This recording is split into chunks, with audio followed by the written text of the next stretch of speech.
தாவேக்கா மாநாட்டில் வந்து ஒரு ரசிகர் தாக்கப்பட்டார், பவுன்சர்களால் தாக்கப்பட்டார் அப்படின்னு சொல்கிறத வந்து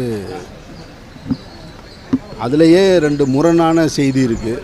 ஒன்று, தாக்கப்பட்டவர் உண்மையானவர் இல்லை, போலியானவர் அப்படின்னு ஒரு செய்தி இருக்குது. அது எது யார் சரியாக உண்மையாக தாக்கப்பட்டார் அப்படின்றது அந்த உண்மை தெரியலை.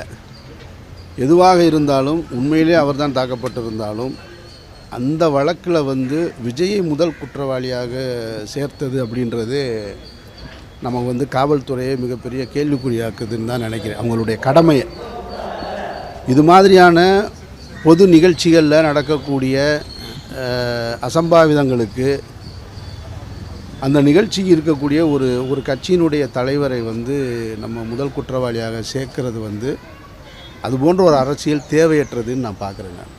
களத்தில் யார் நின்னாலும் சரியான முறையில் எதிர்கொள்ளணுமே தவிர இது மாதிரியான நெருக்கடிகள் அவசியமற்றதாக எனக்கு படுது. முதலமைச்சர் ஒன்னா போதும். ரசிகரை வந்து ஆக்சுவலாக வந்து எல்லாம் சொல்றாங்க, ரசிகர் தான் சொல்றாங்க, யாரும் வந்து அவங்களோட கட்சியோட தொண்டர் யாரும் சொல்றது கிடையாது. பவுன்சர் வந்து இது பண்ணும், இது மாதிரி பண்ற விஷயம் வந்து எப்படி வந்து அந்த விஜயோட ரசிகர்களை வந்து ஈர்க்கும்?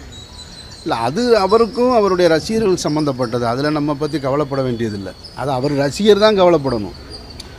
ஒரு இத்தனை லட்சம் பேர் கூடியிருக்கக்கூடிய ஒரு மாநாட்டில் எல்லாருக்குமே விஜயை வந்து நெருக்கமாக பார்க்கணுன்ற ஆர்வம் இருக்கலாம், ஆசை இருந்திருக்கலாம்.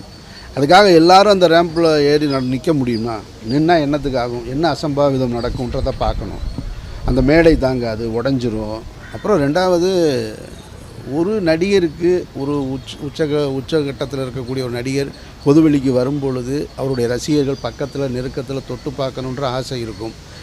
அவர் அதை ஏறி தாண்டி போனதுலையும் தவறுன்னு நம்ம சொல்ல முடியாது. அது அவருடைய ஆர்வம் மிகுதியால் போயிருக்காரு. ஒரு பவுன்சர் அந்த இடத்துல வேறு எப்படி நடந்துக்க முடியுன்ற கேள்வியும் இருக்குது. ஒரு பாதுகாப்புக்கு இருக்கக்கூடியவர், ஏன்னா வந்தவர் ரசிகரான்னு கூட தெரியாது இல்லையா? நம்ம இந்த ஆங்கிளில் பார்த்தோன்னு வச்சுங்க, ஒரு ரசிகராக இல்லாத ஒருத்தர் மேலே வந்து ஏறி வந்து அவருக்கு ஒரு காயத்தை ஏற்படுத்தி கொடுத்துருந்தாருன்னு வச்சுக்கோங்க.